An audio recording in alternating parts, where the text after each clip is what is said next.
everyone, welcome to Menaka's channel. இன்னைக்கு நம்ம இன்னொரு புது ரெசிபி தான் பார்க்க போறோம். ஒரு சூப்பரான ஹெல்த்தியான ஒரு ரெசிபி தான் இன்னைக்கு வந்து நான் செஞ்சு காட்டியிருக்கேன். அது வாழைப்பூ வடை வந்து செய்யலாம். வாழைப்பூ வச்சு கோலா உருண்டை வந்து பண்ணலாம், 65 வந்து பண்ணலாம். ஆனால் இன்னைக்கு நம்ம வந்து செய்ய போகிறது வாழைப்பூ வடை தான் வந்து செய்ய போகிறோம். ஈவினிங் ஸ்நாக்ஸாக வந்து இது சாப்பிடலாம். அண்ட் ஒரு ஹெல்த்தியான ரெசிபி. ஃபஸ்ட்டு வந்து வாழைப்பூ சாப்பிட்றதுனால என்னென்ன ஹெல்த் பெனிஃபிட்ஸ் வந்து இருக்குது அப்படிங்கிறத நம்ம பார்த்துடலாம். வாழைப்பூ சாப்பிட்றதுனால வயிற்றில் இருக்க புண்ணு வந்து சரியாகும். இந்த அல்சர் அந்த மாதிரி சொல்லுவோம்ல, அது வந்து சரியாகும். அது மட்டும் இல்லாமல் வந்து அந்த கிட்னியில் இருக்க ஸ்டோன்ஸ் கூட கரையிறதுக்கு வாழைப்பூ வந்து ரொம்பவும் யூஸ்ஃபுல்லாக இருக்கும். சில பேர் ப்ரெக்னெண்ட்டாக இருக்கவங்க வந்து பார்த்திங்கன்னா அவங்களுக்கு காலையில் வந்து ஒரு மாதிரி வாமிட்டிங் சென்சேஷன் இல்லைன்னா தலை சுற்று அந்த மாதிரி இருக்கும். அவங்களும் இந்த வாழைப்பூ வந்து யூஸ் பண்ணி கூட்டு இல்லை செஞ்சு சாப்பிடும்போது இது எல்லாமே வந்து சரியாகும். ஸோ வாங்க உடனே வடை எப்படி செய்கிறதுன்னு பார்க்கலாம். 1/4 கிலோ கடலைப்பருப்பு 1 கிளாஸ் அளவுக்கு எடுத்திருக்கேன். இது வந்து நல்லா தண்ணியில் அலசிட்டு 3 மணி நேரம் வரைக்கும் ஊற வச்சு எடுத்துக்கோங்க. இப்போ வாழைப்பூ வந்து நம்ம க்ளீன் பண்ணி எடுத்துக்கலாம். இந்த மாதிரி வாழைப்பூ வந்து நீங்கள் எடுத்திங்கன்னா அதில் நடுவில் வந்து அந்த நரம்பு மாதிரி இருக்கும், இதை வந்து எடுத்துருங்க. அதே மாதிரி கீழே நீங்கள் பார்த்தீங்கன்னா ஒரு சின்ன இலை மாதிரி இருக்கும், அதையும் வந்து நம்ம க்ளீன் பண்ணி எடுத்துக்கணும். அது ரெண்டும் வந்து க்ளீன் பண்ணோன்னா வாழைப்பூ வந்து நல்லா டேஸ்ட்டாக இருக்கும் அண்ட் கசப்பு இருக்காது. நீங்கள் வாஷ் பண்ணதுக்கப்புறமா கொஞ்ச நேரம் மோரில் கூட நீங்கள் உப்பு போட்டு வச்சுட்டு அதுக்கப்புறமா நீங்கள் வடைக்கு வந்து யூஸ் பண்ணலாம். நான் இன்றைக்கி அப்படியே தான் வந்து யூஸ் பண்ண போகிறேன். இந்த மாதிரி ஃபஸ்ட்டு நம்ம எல்லாம் அந்த வாழைப்பூவில் இருக்கிற இந்த நரம்பு, இந்த இலை மாதிரி இருக்கிறது எல்லாமே வந்து க்ளீன் பண்ணி எடுத்துக்கலாம். ஒரு வாழைப்பூ வந்து நான் யூஸ் பண்ணுறேன். 1/4 கிலோ பருப்போடு இந்த வாழைப்பூவும் சேர்த்து செய்யும் போது உங்களுக்கு வந்து ஒரு 15 வடை வந்து வரும். நீங்கள் அதிகமாக வடை வேணும்னா இன்னும் கொஞ்சம் அதிகமாக பருப்பு வந்து ஊற வச்சுக்கோங்க. ஆனால் மினிமம் ஒரு 3 மணி நேரம் ஊறினா தான் வடை வந்து நல்லா கிறிஸ்பியாக நல்லா டேஸ்ட்டாக வந்து வரும். இந்த மாதிரி எல்லா வாழைப்பூவையும் வந்து நம்ம க்ளீன் பண்ணி எடுத்தாச்சு. இப்போ ஊற வச்சுருக்க பருப்பு பாருங்கள், நல்லா வந்து பாதியை வந்து உடஞ்சி வருது. இதுதான் கரெக்டான ஒரு பதம். இப்போ இதை கொரகொரப்பாக மிக்சியில் போட்டு நம்ம அரைச்சி எடுத்துக்க போகிறோம்.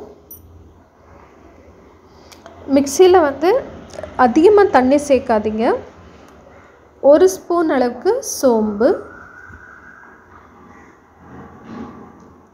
வரமிளகா உங்களுக்கு தேவையான அளவு சேர்த்துக்கோங்க. காரம் வேணும்னா இந்த மாதிரி அதிகமாக தண்ணி சேர்க்காமல் அப்படியே நான் வந்து அரைச்சி எடுத்துருக்கேன். இந்த மாதிரி அரைச்சி எடுத்த பருப்பில் வந்து கொஞ்சமாக கட் பண்ணி வச்சுருக்கிற கொத்தமல்லி, கருவேப்பிலை வந்து சேர்த்துக்கலாம். அது கூட ஒரு பெரிய சைஸ் வெங்காயம் பொடியாக நறுக்கி வச்சுருக்குது, இதையும் நான் வந்து சேர்த்துக்கிறேன். உங்களுக்கு எவ்வளோ தேவையோ அவ்வளோ வந்து நீங்கள் சேர்த்துக்கோங்க. இப்போ வந்து கருவேப்பிலையும் நறுக்கி வச்சுருக்கிறது சேர்த்துடலாம். பச்சை மிளகா நான் வந்து 2 பச்சை மிளகா வந்து சேர்த்துருக்கேன். உங்களுக்கு காரம் அதிகமாக வேணும்னா இன்னும் கொஞ்சம் சேர்த்துக்கோங்க. இப்போ வந்து நான் பொடியாக வாழைப்பூ வந்து நறுக்கிட்டு இதை வந்து நம்ம அரைச்சி வச்சுருக்கிற கடலைப்பருப்பு விழுதோடு சேர்த்துக்க போகிறேன்.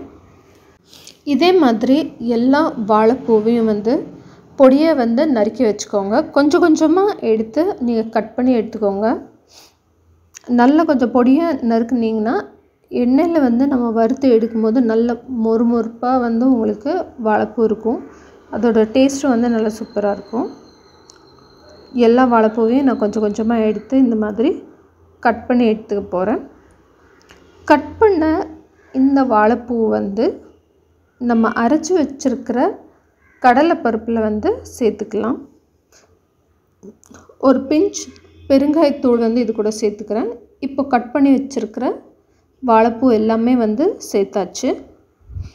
தேவையான அளவு உப்பு வந்து சேர்த்துக்கோங்க. நான் வந்து ஒரு டேபிள் ஸ்பூன் அளவுக்கு உப்பு வந்து நான் சேர்த்துக்க போகிறேன். இதில் உங்களுக்கு அதிகமாக கொஞ்சம் உப்பு நீங்கள் சாப்பிடுவீங்கன்னா நீங்கள் கொஞ்சம் அதிகமாக வந்து போட்டுக்கோங்க.